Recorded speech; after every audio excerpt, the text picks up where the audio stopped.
Hey guys, welcome back to Green Thread. As usual, I'm Alexis, I'm Allie. and today we are here to bring you your climate news. Today, specifically, we will be talking about our lovely forests and the processes that can harm them, like deforestation and harvesting. We're just going to jump right into it here. I wanted to start off this episode kind of talking about kind of getting the doom and gloom out of the way a little bit early here. At least the biggest doom and gloom of the episode.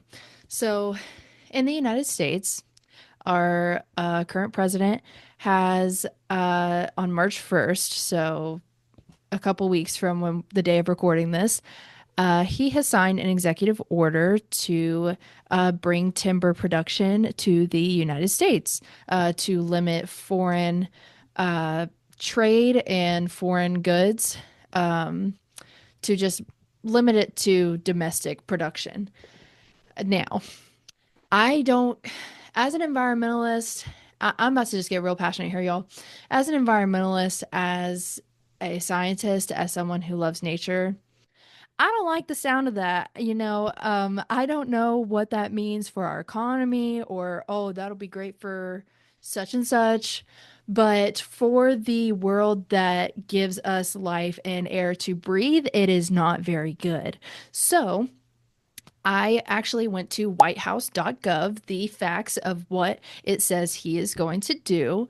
And when I was reading this, it had some interesting wording. It said, I quote, burdensome federal policies that stand in the way of domestic timber production.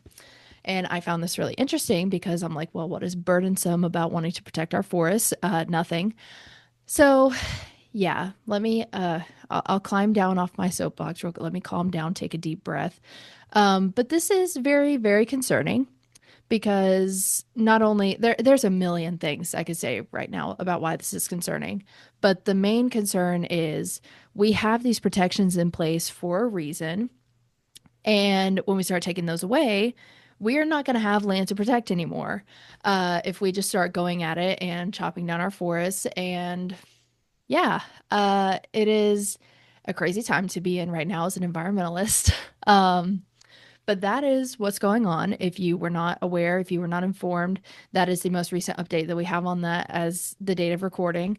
Um, so yeah, I wanted to just start off with that to keep you guys informed on what's going on and to urge you to take action. I know it's really early in the episode and we're already kind of, I just got like really wound up. But yeah, I wanted to share that with you all. Uh, so yeah. Well, first off, I am here to tell you that that pissed off energy is like what we need. That's honestly what's going to Yeah. have that change. So do not diminish that energy, which you kind of like started off on the best like level that I could possibly think of because I was about to amp up that fire with what I have to say with speaking of the whitehouse.gov stuff because not only was like his wording weird, but their implications behind their wording were weird because they literally said, and I quote, President Trump has long been an advocate for improving forest management and protecting communities and natural resources. And not even like three paragraphs down, it said, well, I think it was up actually. It said that he signed an EO to immediately increase domestic timber production to reduce wildlife risks. And end quote. Where in the world do you get chopping down trees will reduce wildlife risk, which I can see where he knew how to use his wording there for his advantage because that are informed or don't know much about the environment would probably think, yeah, if we don't have trees, there won't be fires. Let me just let me just rewind the clock here because you understand that most of the time that tree is what's protecting your house or your land from burning. Like there are so many different barriers that habitats like that have between you and climate change. Not only climate change, but diseases. Like I don't understand how you think that I mean, I guess to some risk, there are different areas, maybe like now that California is becoming really dry and warm, that potentially trees could, you know, increase the risk in certain like communities, but not at a global scale the way that he's trying to make it out to sound that way. And not to mention, he's already ordered like 100+ million hectares of forest to be chopped down, which is roughly 3 times the size of California. And that like opens up the door for national parks. Like you don't need to be worried about the area, which I think I have a graph that shows this because it was posted by somebody on Instagram and I thought it was like the most effective way of showing this. But it was like a graph and it had like certain areas mapped out of where current timber pollution timber production is occurring. But and it was like that's not what you need to be worried about. You need to be worried about it when it starts going to all these protected lands and areas in which there's not enough protection there to so I guess stop that line between the production and your house. There's just not great wording there from on my part, so my bad. But like it basically was just showing you that it's not necessarily what they're doing right now to export timber to foreign adversaries, but it's what's going to happen now that we are looking inward and expanding those regions. That's what's the problem to come. Yeah, it's I I don't even have words at this point, but I did want to make a very important distinction. Uh, so there is a difference between harvesting and deforesting. So when you harvest timber or lumber, that is for a commercially valuable wood. You harvesting has the intention of keeping the area natural or restoring the area or letting it regenerate naturally. But it's still not great. And obviously, if we want to keep our national parks and our federally protected land protected, then we don't want to touch this at all. We want to preserve that. And there is a difference between preservation and conservation. We're learning a lot of new words here today. Preservation is preserving. When you preserve something, you want to put it away, not touch it at all. Conserving is kind of more practical, I guess, in today's world where we can still use these resources, we can still do these things, but we are doing it in the most sustainably minded way possible. So, back to what I was saying, harvesting can be done unsustainably whenever you don't have guidelines in place for that regeneration afterwards. If you just are saying, okay, I'm going to go in here and harvest this timber, and then you don't necessarily manage the forest afterwards, nature will always come back. It'll always bounce back itself. But without if we go in and damage it and we do nothing to help it afterwards, I feel like that's really not good. And we ought to have the heart to say, you know what? I came in here and took this resource. I'm going to give it something back. Deforesting, on the other hand, is when you go in and you completely transform an area to become a different type of area. For example, the most popular thing for deforesting is to turn a piece of forest or an area of a forest into agricultural land. At that point, it is no longer a forest, it is agricultural land. It's a field, it's a pasture, it's for crops, it's for cattle, whatever it may be. So that's kind of the most popular thing right now. And yeah, I just wanted to make that distinction between those two, harvesting and deforestation.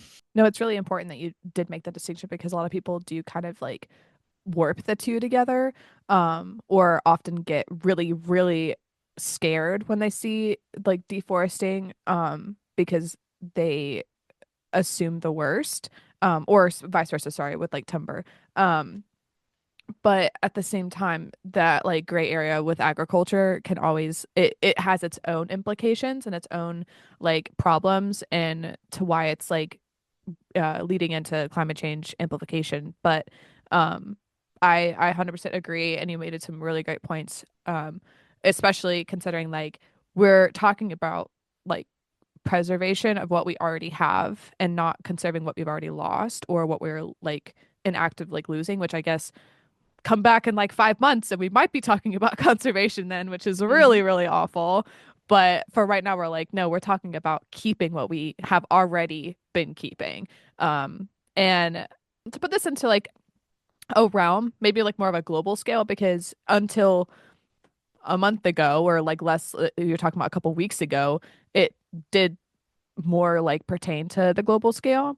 But between 2001 and 2023, there was a cover loss of 488 million hectares, which is about 15 billion trees being cut down annually. And we always hear, I think the main like example when we talk about deforestation is the Amazon rainforest.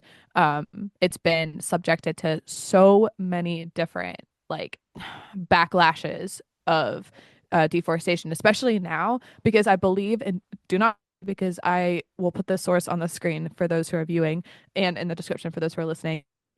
But in recent history, there was either a bill or some sort of thing that was introduced about how they're wanting to cut down a certain amount of hectares of the Amazon rainforest just to have a highway. And that was mostly for COP 30, like so they can have easier travel to big like climate uh groups and stuff like that. Not necessarily for that reason, but just like for like travel increasing. And it's like, when are we gonna stop trying to add roads? Like at what point is it enough of what we have? I guess when you expand the industry, then yeah, you're gonna need like transportation, and we always talk about public transportation and lack of thereof. But at the same rate, like if there's an area that has been untouched for even decades, and you finally are just like, yeah, let's put this here. Like, what do you think you're actually doing? Like, you're only having that anthropocenic, like, thought process. It's only human focused. Because if you were to stop and say, what kind of like ecosystems thrive here, or like what's living, especially in the Amazon, because they have the perfect climate for literally everything, then what what do you think you're doing? What? Yeah. It's definitely very disheartening to see things like that. And I think that is what people are most familiar with is deforestation in the Amazon, just because even as a child, just, oh, save the Amazon, which of course, yes, we want to save the Amazon, especially because it is a tropical forest. And tropical forests, they are usually the poster child for deforestation because they do they are the most biodiverse types of forests. They house over 50% types of species in the world. So over 50% types of mammals, birds, plants, reptiles, amphibians, they are housing the most diverse array of these species. And we obviously need to protect that. And as you kind of move away from the equator, there are different types of forests. So here in the United States, in the contiguous United States, at least, we have a temperate forest, which is known for its four distinct seasons. We have warm summers, cold winters. Uh, that's kind of its defining characteristic. And in between us, kind of Florida, at least if you're a United States watcher, kind of that line along the map. And I apologize, I don't know exactly what lines up with that for the rest of the world. But subtropical forests lie in between there, and they also deserve the same protections as well as temperate forests, as well as tropical forests. Everywhere needs to be protected for its own reasons. Um, and then once we keep moving up, there are boreal forests, which is also can be called a taiga. It Boreal forests make a circumpolar belt, which just basically means it's going around the poles. Same thing for south of the equator, going around the Arctic. It's Arctic forests, and those occupy a lot of Canada, Russia, places like that across the world. And those are just as important too. So every forest kind of plays its own role in the world, and as well as a whole another type as well that I'm thinking of, mountain forests. Those are extremely crucial. I could yap about how what classifies a mountain forest all day. I'm writing a paper about it right now, but I won't. I'll spare you. But mountain forests are very crucial because of the elevation changes that it's almost like it has its own micro ecosystems or microclimates as you go up and down a mountain. Different organisms, different species occupy these different elevations, which is really, really cool. So we obviously need to protect those as well. Everything is worthy of protection. And it can be very daunting to think about that because when you think about the forests of the world, you think it literally feels like you're just a little ant under all these trees, under the canopy. And you're like, well, what can I even do? But there's plenty of things you can do to help. There was a volunteer event in my area recently at Red Top Mountain State Park for my North Georgians. They had an event or a day where they went out and planted trees. Where they're losing a lot of trees to pine beetles right now, so they were trying to combat that by planting some more trees. So that's not necessarily deforestation or harvesting related, but if you just go and look for things and events in your areas, look for different volunteer groups, or even online, we are in the digital age. Hello, follow us, follow different groups that support these things and different volunteer organizations that can help keep you informed, educated, and maybe they can even have an event in your area that you would like to join. Yeah, like Trees Atlanta for like Georgia's. Mhm. Like they do so many projects. The Beltline specifically has its own like education program to talk about like species of trees and just like how you can help. And you're talking about planting stuff is perfect because so many different organizations across the US host things for Earth Day or Earth Week.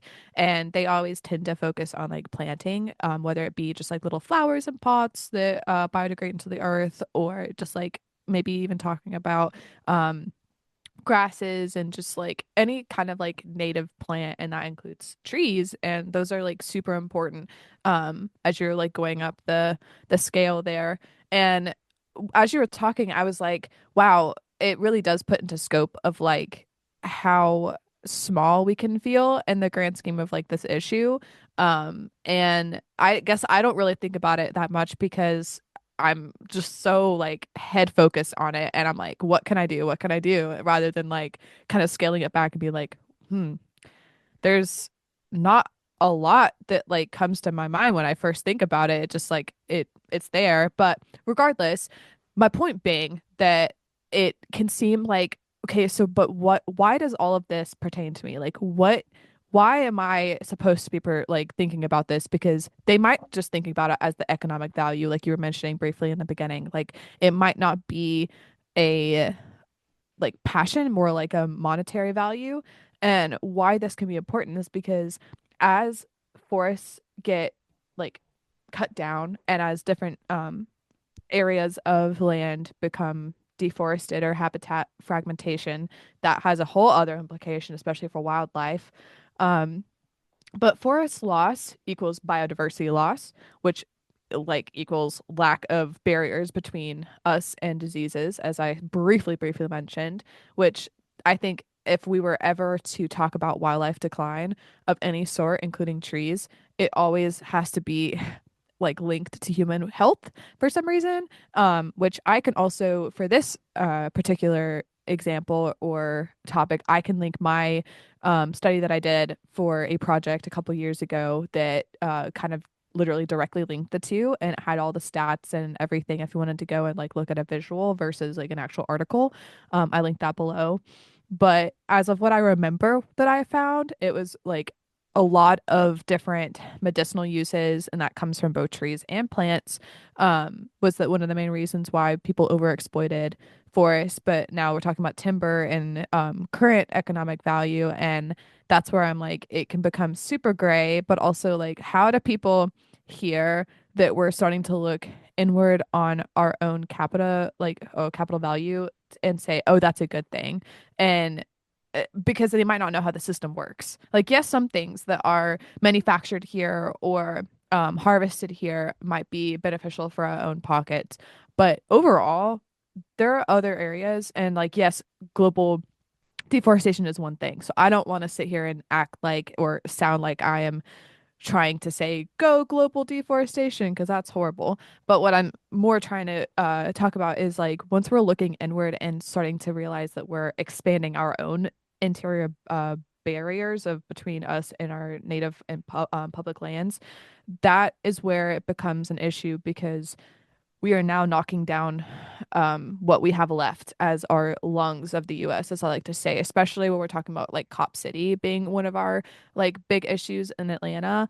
And that, like, talking about just that wasn't even for timber, that's just in general, like knocking down trees for the human benefit. And that's like one of the last lungs of Atlanta, as like they like to say. And trees literally are like one of our main like CO2 absorbers. And it's crazy how people don't realize how the big benefit that they have within reducing emissions from carbon dioxide and in turn climate change. Like, I don't, why is that link still like something we have to discuss? Like, why is that not like a given? Yeah, it's there are so many different aspects that forests can cover. And going based off just tailing on what you just said, um forests are huge carbon sinks, which means that they store a lot of carbon, and that can be in the soil underneath them. And once you cut down these trees and clear these areas, that carbon that has been sequestered and stored is released into the atmosphere as carbon dioxide or other forms of carbon. And that is not very good. As we talk about all the time, carbon emissions.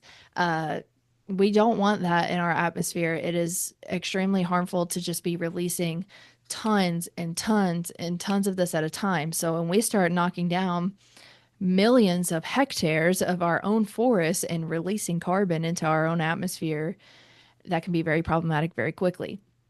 And not only is it a problem carbon wise and biodiversity wise, forests are also in place for uh, flooding prevention, erosion prevention. It is without forests, can you just imagine if we did not have an entire network of roots around us and beneath us that support our homes? There's some woods right outside my house. If that was not there, any rainfall coming off this hill could just sweep away my home. It could sweep away, just slowly dig away at my foundation of my home. Obviously, we don't want that. Forests are truly, I love the way you said it, the lungs of the world, the lungs of Atlanta. It is that powerful. That sounds so like impactful because it is. It is that important. It is that serious. It is that powerful.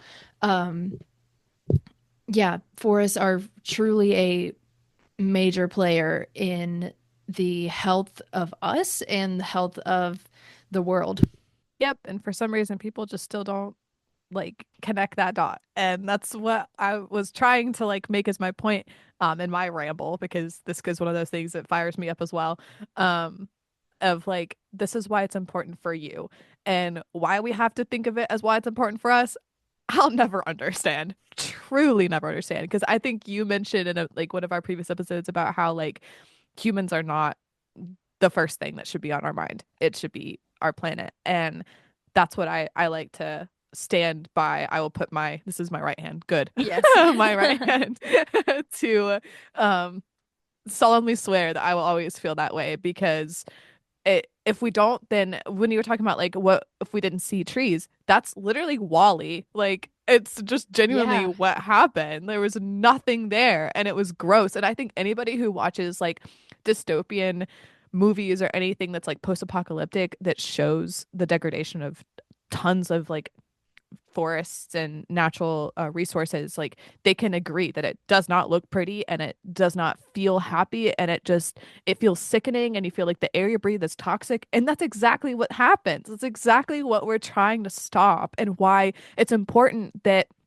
the politics aside, that we as a community come together and realize that importance before it's too late, because it now seems like that too late is going to come sooner than later. Yeah, and that can be extremely disheartening. But I want to keep us on the up and up here, and we love a good analogy. We love a good, saying here. So instead of just trying to squash this fire that we have been continuously just building up this episode, let's gear ourselves up in our firefighting suits and put our little hats on and get our water hoses and say, I'm ready. So there's a couple things that you can do. There is a website called the Global Forest Watch, and this is constantly updated with information about forests, about deforestation, about forest fires. things that you can do to help. And this can kind of help keep you informed. I will warn you, just like with anything else, don't get on there too much. Don't stay on the news too much. Don't stay on social media too much. Don't stay on Global Forest Watch too much because it will kill your mental health. Another thing is the National Forest Foundation. They have programs, resources, education. There's ways for you to get involved. If you go to their website, nationalforestfoundation.org, they have different tabs on their website. I mean, you could stay on there probably an entire afternoon and just see what all they have to offer, or if they have anything to offer in your area that you may be able to help with or volunteer with. Um, but yeah, I strongly encourage everyone worldwide in the United States, especially, to call your representatives, call your senators, anybody who may be questioning this, and just tell them how much this means to you and how much it means to the world and how much it should mean to them to save forests. Yeah, and this conversation is not over. I'm not letting this be over. This is not over. This is not over. We will keep talking about this, and I will stand on this hill till the day I die. Uh, Protect our forests. Amen. Protect our forests, protect our trees, protect in turn our wildlife, protect everything. Like they're just the foundation for everything. So I totally agree. And like you said, there's always things that we can do. Finding those resources is going to be tricky now, but it doesn't make it impossible. In fact, that's why we try to help like have like allocate those resources for you so that it's not like you have a reason to not know them. And I think calling representatives is something that we continue to reiterate and we will always reiterate because people just don't realize how impactful it can be. I called mine mm, a month ago about another more like social construct that was going on, and there's ones that are coming up that I plan to call as well, and I even emailed as well. That's another thing because sometimes calling can be a little stressful, which I can link an app that it makes it so easy. It tells you an entire script and it does it for you, and you have nothing to worry about. Call anxiety goes out the window. But it's so nice to know that there are ways that we can do these things, and it's accessible for everybody.